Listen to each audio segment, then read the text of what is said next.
Good day and welcome to Letters and Politics. I'm Mitch Jeserich. Today we're going to be in conversation about a period of time between 1964 and 1972. A period of time with a great deal of social unrest in the streets, usually sparked by acts of police violence. A period that should be instructive to us today. A period of time that the government's failure to respond in a way to not just alleviate the tensions, but alleviate inequality has continued to lead to the unrest ever since, or what my guest would call rebellions. Joining me is Elizabeth Hinton. She is Associate Professor of History and African American Studies at Yale University and Professor of Law at Yale Law School. She is the author of the book, America on Fire, The Untold History of Police Violence and Black Rebellion Since the 1960s. She joins us via Zoom. Elizabeth Hinton, it is my very good pleasure to welcome you back to this radio program. Thank you so much, Mitch. It's great to be back. It's great to have you back. Tell me what's significant about 1964 to 1972. This is an 8-year period. This is, I don't even know, does this period even have a name yet? And if not, should it? I guess, it kind of spans the civil rights movement, but also post-civil, the immediate aftermath and Black Power. So it could be, seen as the era of civil rights and Black Power. Some people call it the long 1960s. It's part of that, but I would call it the era of rebellion, because this was the time when the nation experienced domestic bloodshed and property destruction on a scale that it hadn't seen since the Civil War. More than 2,000 cities, Black communities across the country erupted, usually in response to an encounter with a police officer or an incident of police brutality. And this, in many ways, these events defined the urban landscape and domestic policy responses to the unrest in this era. What's happening in 1964 to spark this and sort of have these bookends be between 1964 and 1972? Yeah. So, part of it, right, is, and let me actually go back to the Kennedy administration, because, by the early 1960s, policymakers looked at the kind of demographic transformations in American society, the fact that, after decades of migration of Black people from the rural South to the urban North, cities themselves had transformed, by the post-war period in the process. So DC was majority Black by 1960, and cities like Detroit and Cleveland were edging majorities. Black majorities, that is. And it became clear in the given economic realities and unemployment rates that the growing Black populations in the nation's urban centers were an area of policy concern. It's what Kennedy and many of his advisors began to call in the early 60s social dynamite. They said, if there's not some kind of a federal intervention, young Black people are going to explode.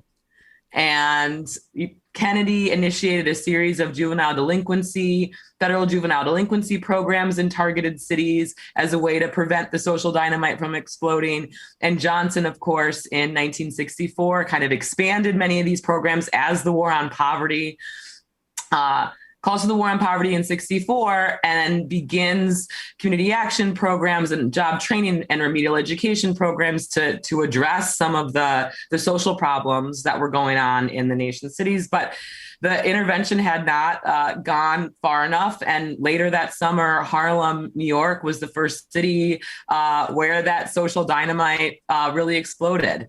A Black 15-year-old high school student was shot and killed by a New York City police officer. And this after kind of a host of other grievances set off several days of confrontations with police officers, property destruction, looting that spread to Brooklyn and then 7 other cities over the course of that summer. And these rebellions persisted through every summer of Johnson's presidency. And between 1968 and 1972, as the war on crime that Johnson also called, and I'm sure we'll talk about that, really took off, Black communities across the nation, not just in big cities, really exploded. So this is the era of these kind of two different strains of federal social policies being targeted in low-income communities of color. And that is, of course, the social welfare programs of the War on Poverty and the policing programs of the War on Crime. And in many ways, the persistence of rebellion reflects some of the shortcomings of those policies and the tensions that they created. So 8 cities in 1964, and it begins in Harlem. Do you think because what you have in Harlem, and then I guess you'd have another incident somewhere else, there was a connection? Like, did Harlem get a lot of attention at the time? Harlem did get national attention because it was the first such incident that really occurred. I think that part of it is just the shared conditions of deep poverty, continued and persistent racial inequality, a kind of frustration with the lack of fundamental changes in living conditions and in access to political economic institutions, despite the civil rights movement and civil rights legislation that it just created a powder keg where communities began to explode when they felt they were under attack and had no other recourse but to fight back. So interesting when you were talking about there were warnings, and these weren't warnings that were missed. These were warnings that were actually being openly discussed about at the highest level of power in this country. Yeah, and those warnings, I mean, that's one of the lessons of the book, and in this period, those warnings persisted. I mean, the largest one came, of course, from the Kerner Commission, the National Advisory Commission on Civil Disorders that Johnson called during the Detroit Rebellion of 1967 to figure out, why these rebellions kept on occurring. Johnson, of course, called them riots, why these incidents kept occurring and how they could be stopped in the future. And the Kerner Commission said, okay, if we're serious about addressing the root causes of this collective violence, then we have to go well beyond the War on Poverty. We have to support a major structural intervention that would mobilize the public and private sector to promote a job creation program for low-income Americans of color, a complete overhaul of dilapidated and decaying public housing, and expanded educational opportunities for low-income youth. The Kerner Commission said, if we don't, absent this kind of Marshall Plan for American cities, the collective violence is only going to continue, as will white retaliation. Because, of course, the Kerner Commission famously said in its report, the nation is warned in its report, the nation is moving towards two societies, one black, one white, separate and unequal. And when the Kerner Commission released its recommendations, the report was sold as a mass market paperback. It became a bestseller. Johnson himself never publicly commented on it, and many of its suggestions were seen as too radical. The Johnson administration was not willing to go that far in terms of providing social welfare programs and promoting or advancing a new set of investments in the communities that had experienced rebellions. Instead, the long-term solution that ended up being embraced, of course, was the expansion and the militarization of policing and ultimately mass incarceration. Yes, Kerner Commission report was kind of like the 9/11 Commission report of its day. Yes, exactly. Yeah. Exactly. But ignored. We ended up getting a 9/11 bill. We could argue if it was good or not, but you got major piece of legislation out through after 9/11. But after 9/11 a commission, but you did not with the Kerner Commission. Significant there. I was also thinking about when you were sort of outlining the changing demographics that we're seeing leading up to the 60s. It made me think this is the period after what we oftentimes consider, I guess, not one, but two great migrations. And I was also thinking about the New Deal era and redlining policies that we get in housing. I would suspect that is a part of the story.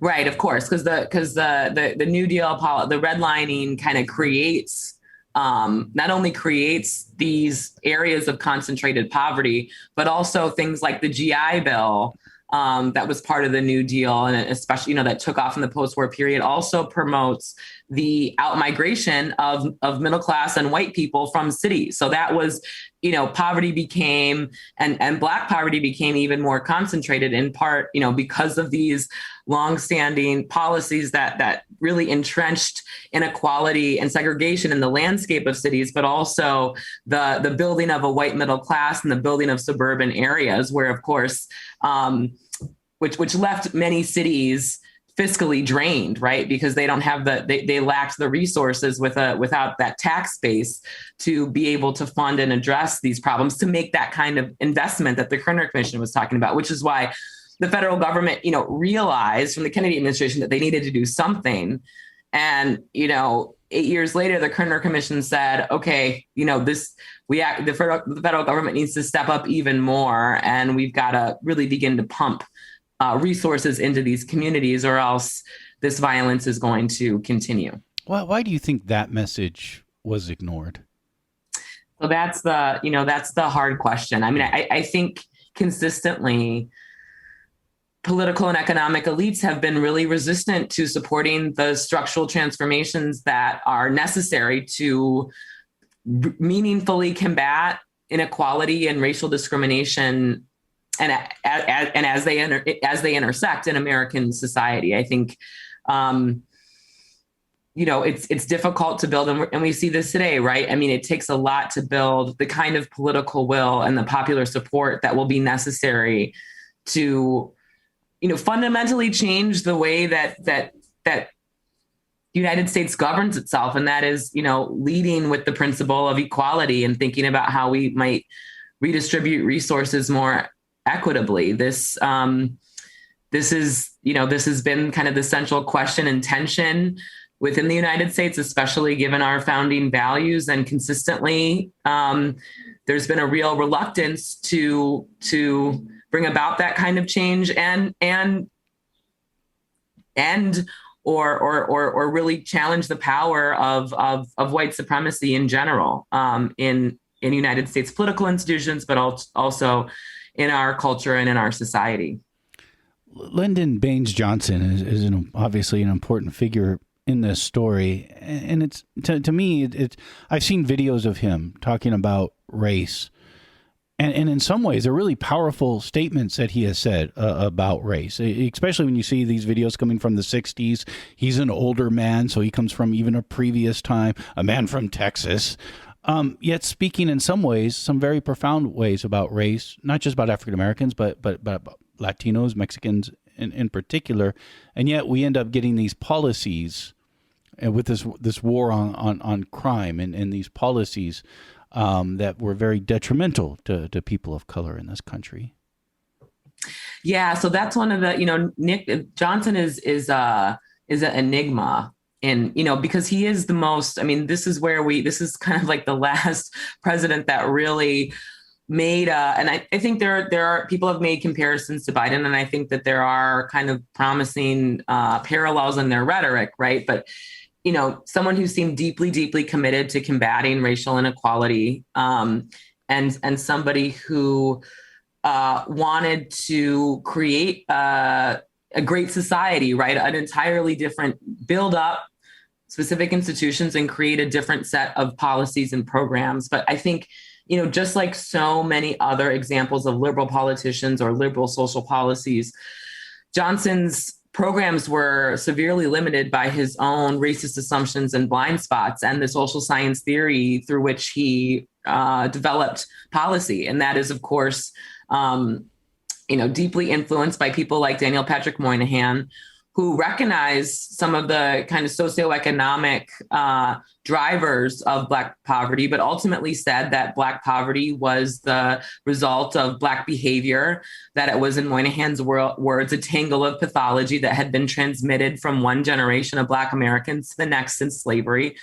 And this view, this understanding of poverty as being one of Black pathology, Black behavior, really, of course, limited the possibilities for the war on poverty and limited the scope of what a structural transformation could be, because Johnson and his advisors said, okay, well, if if Black poverty isn't structural, if it's pathological, then we can fight the war on poverty relatively cheaply, and we just need to develop and implement self-help programs, as they said, for disadvantaged Americans. That was the term at the time. So instead of a job creation program, the war on poverty supported job training programs. Instead of, investing in urban public schools and transforming them, the war on poverty supported remedial education programs. It had homemaker classes. It held workshops for single mothers, teaching them how to clean their homes and take care of their children.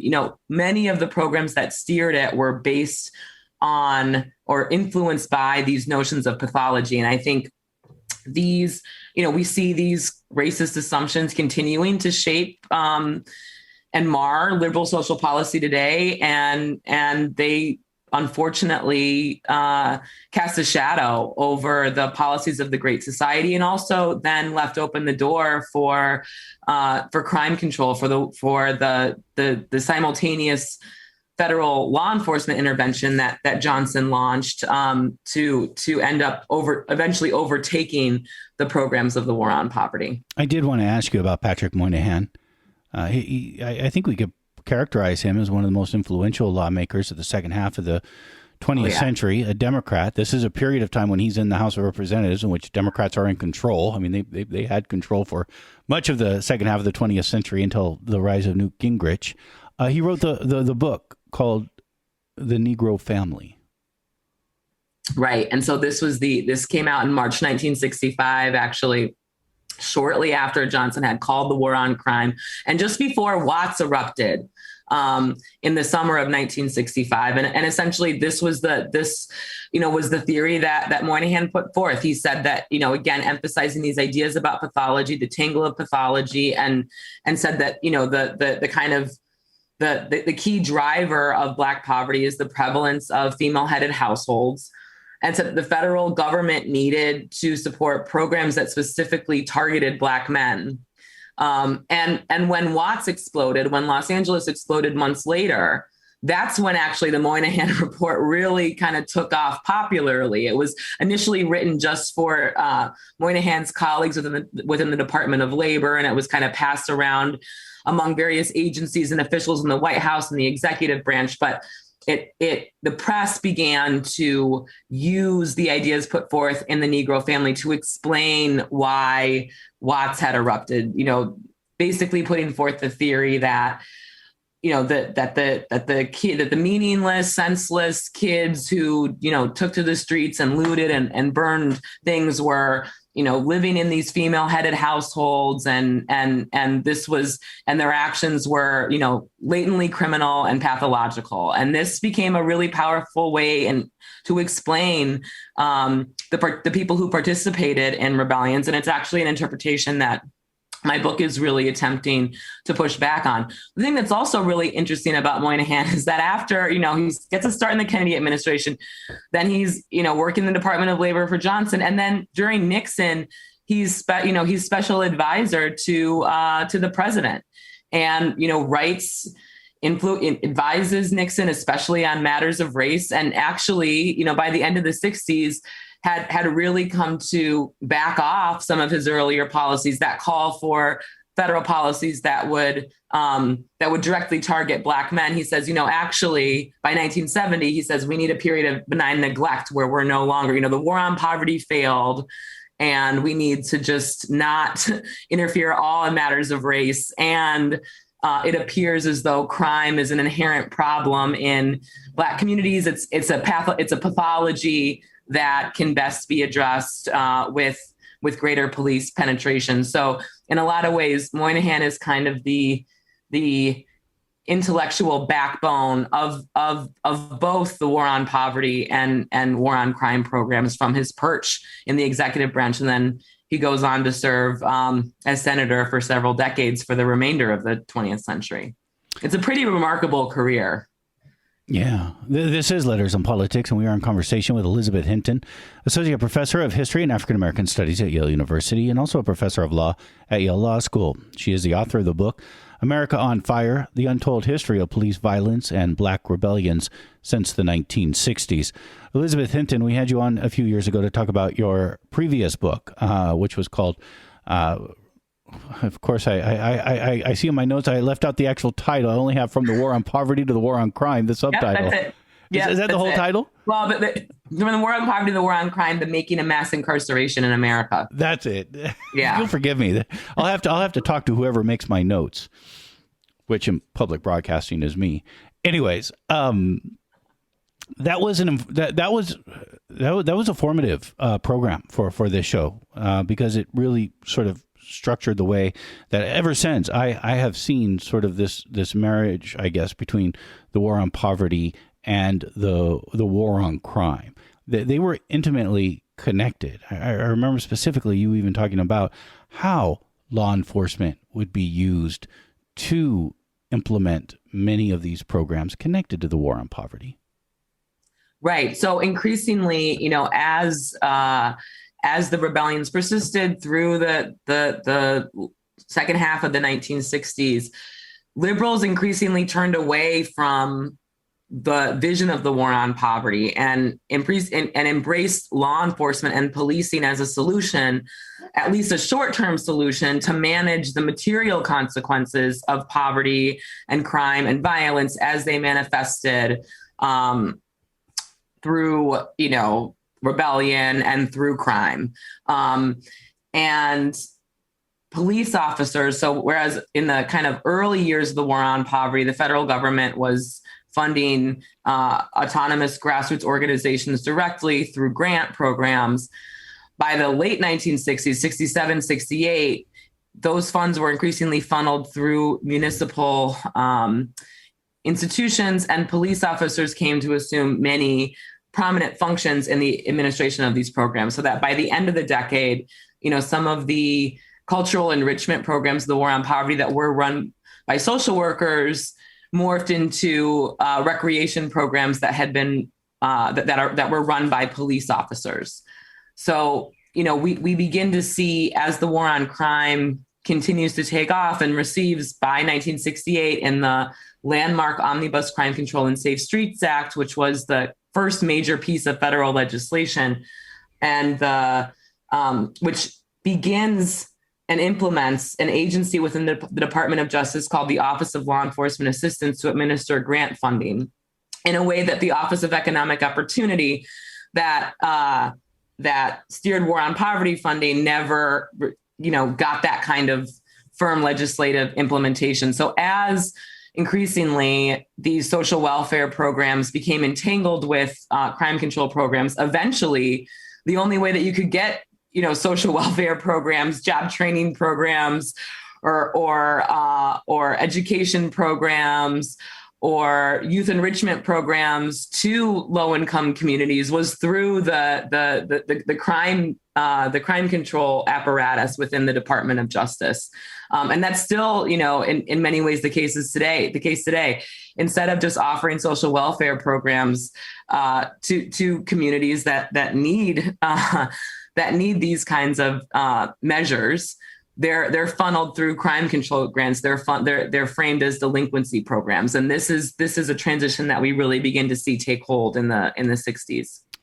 Talk to me why these eruptions that we would witness, though I suspect you were not alive during this period of time, but you oftentimes these are called riots.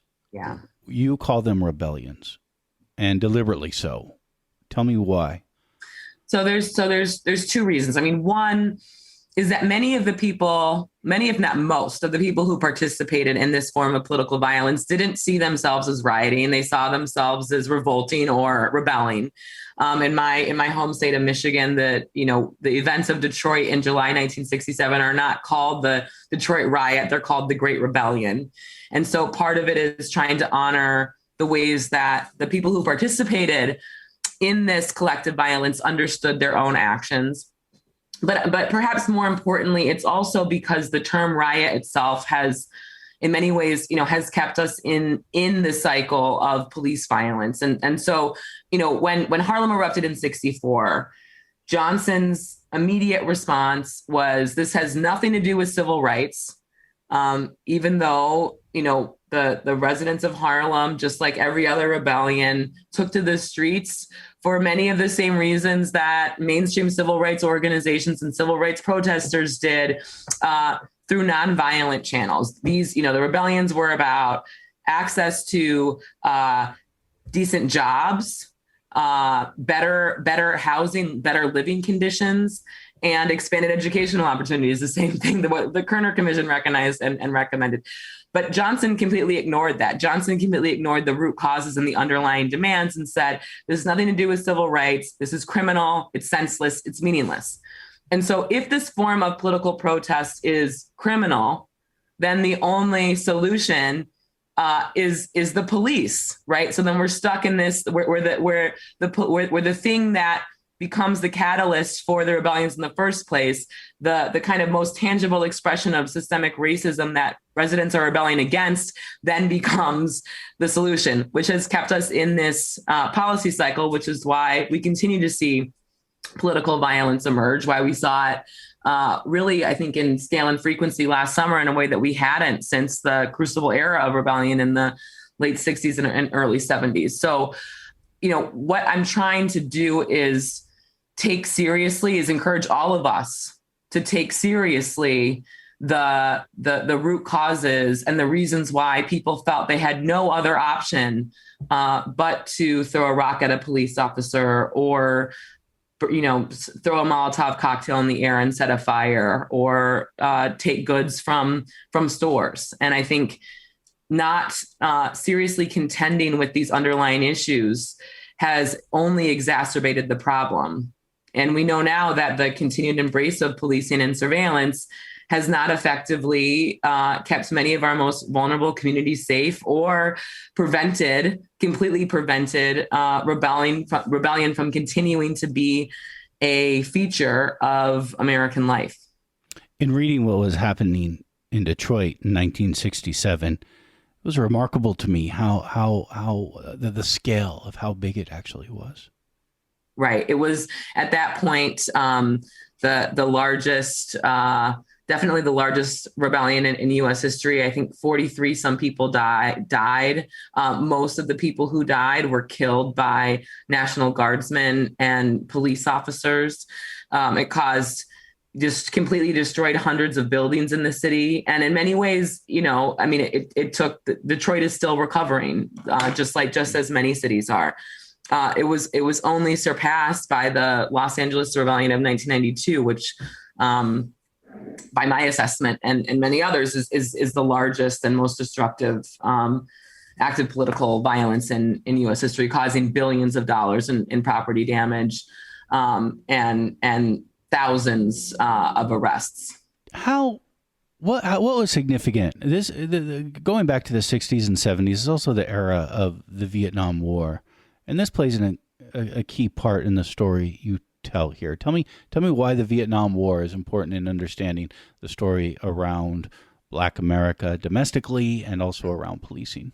Yeah, so there's a lot there, of course, right? I mean, I think the part of it is that the war on crime itself cannot be separated from the war in Vietnam and the tactics used against the Viet Cong and the way that then many of those tactics get transferred to Black American and other communities of color at home. So, one of the things that the war on crime does as a riot prevention measure is begin the transfer of military grade weapons from Vietnam and U.S. interventions in Latin America and the Caribbean to urban police departments.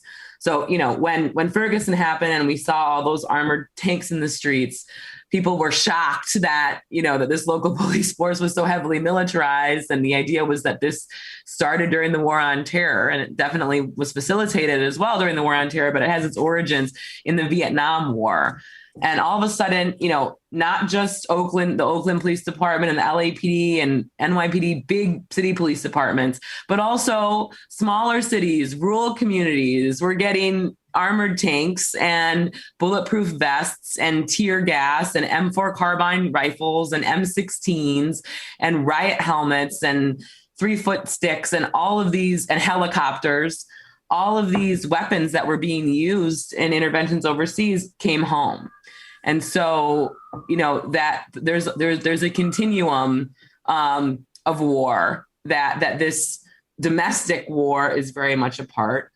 And then I also think too, and this, I have a chapter in the book on Black sniper, the idea of the Black sniper kind of lurking in the shadows, waiting on a rooftop to wantonly kill police officers and white civilians really began to take hold, especially in the late 60s and early 70s, as a fear-mongering device to kind of drum up the drama of rebellion, but also of Black radicalism and protest. And I think the sniper figure, in part, and we don't really, that idea isn't so much part of the kind of the public enemy number one in the public imagination. And we see various forms of this, right? It was the sniper in this period in the 60s and 70s, and then it became a gang member, and then a super predator.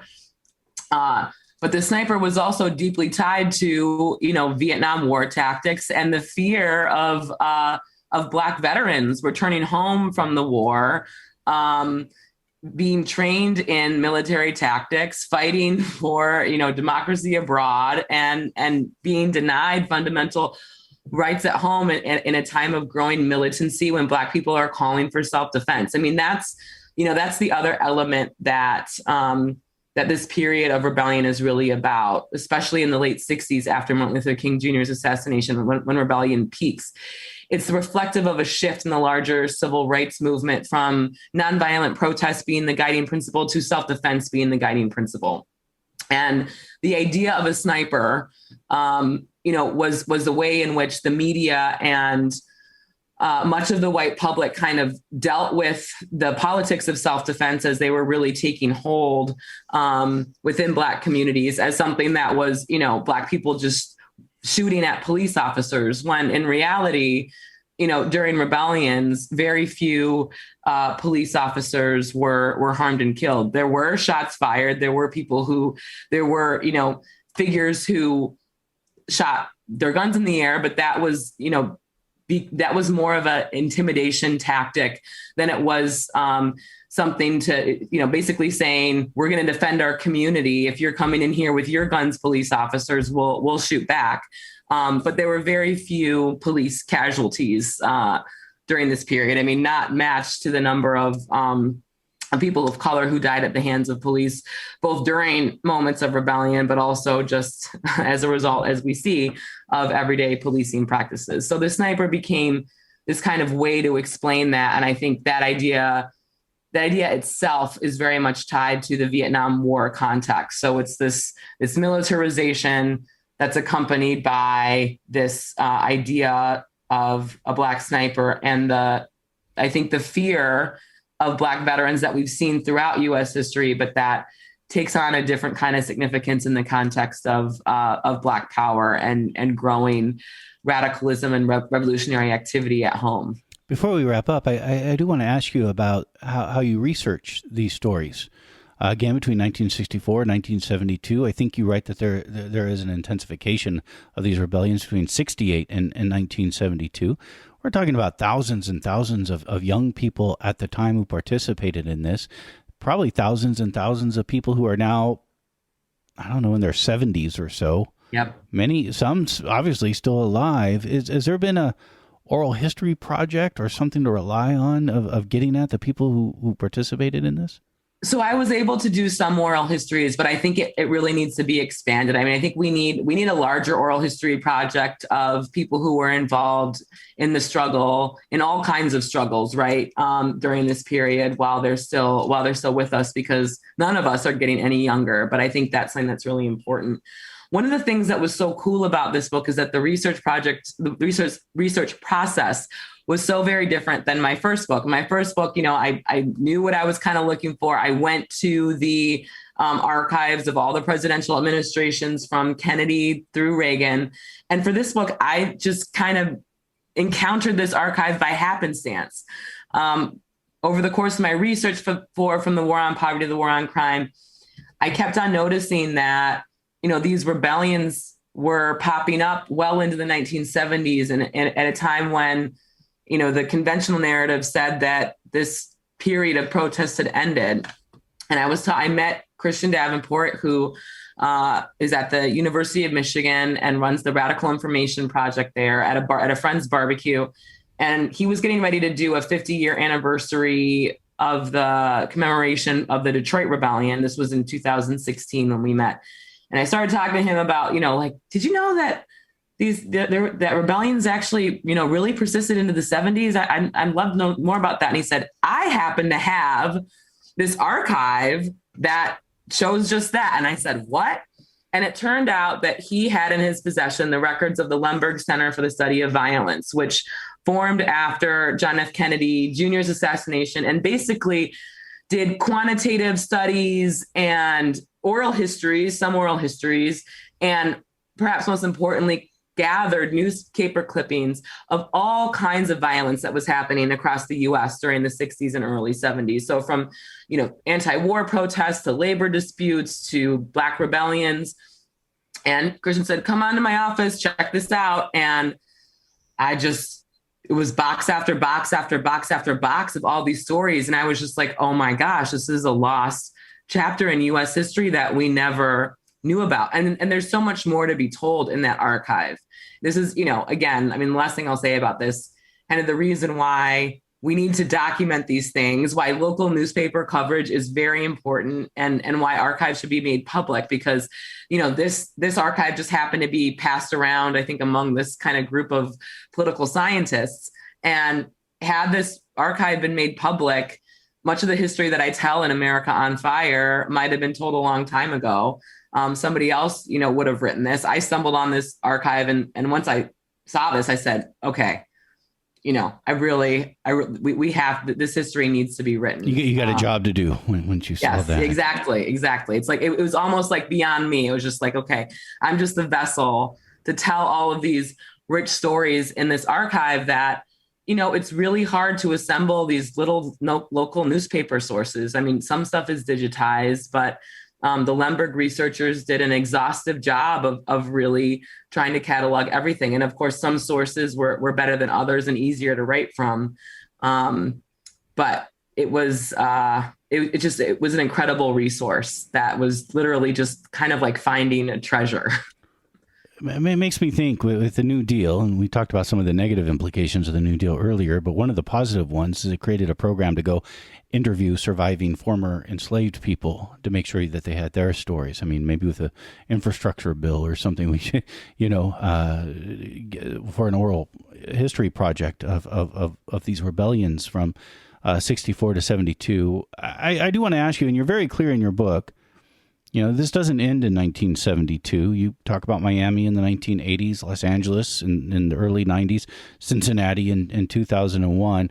But the proliferation of these rebellions between 64 and 72, why do you think, why does it die down after 1972? What happens? Yeah, so that's a tough question. I think in part, it has to do with the rise of Black political representation. So the kind of like the peak era happened when, in many cities, when Black people didn't see themselves in the power structures in communities. And, 1971 marks the formation of the Congressional Black Caucus, but there were thousands of elected officials at the local and state level across the country, in part due to the voting drives of the civil rights movement, and that this younger generation was now of voting age. So I think that's part of it.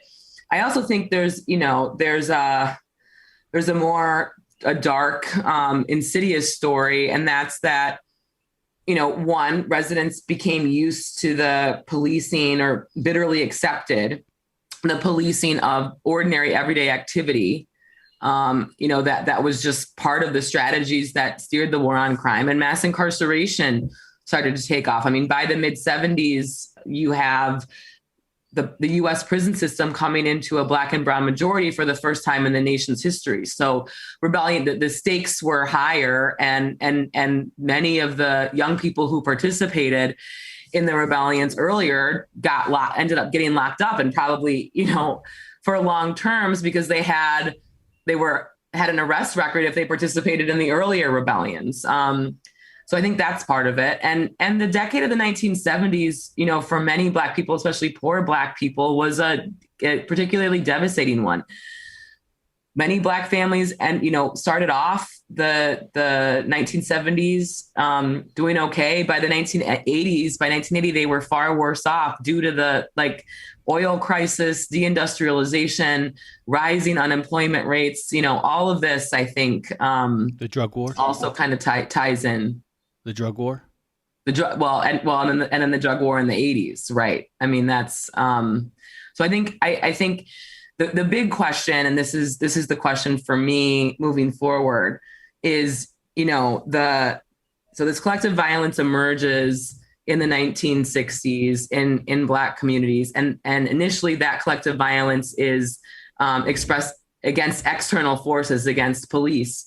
But then in that period, sometime in the 70s and in the 80s, in the context of the drug war, that collective violence goes from being externally focused to being internally focused in the form of gang warfare. And so I think this, the story of rebellion and the repression of rebellion is really key to understanding the history of social harm and violence in our communities today. And really that's one of the questions I hope to take up next. Yeah, because we're in really suggests we're in a critical moment right now, because, 64, 72 doesn't stop there. We live in that shadow, especially policy shadow, ever since, which now seems to be, fiercely being challenged finally after decades later. But what happens next is not guaranteed. Right. Or we don't know what happens next. Next.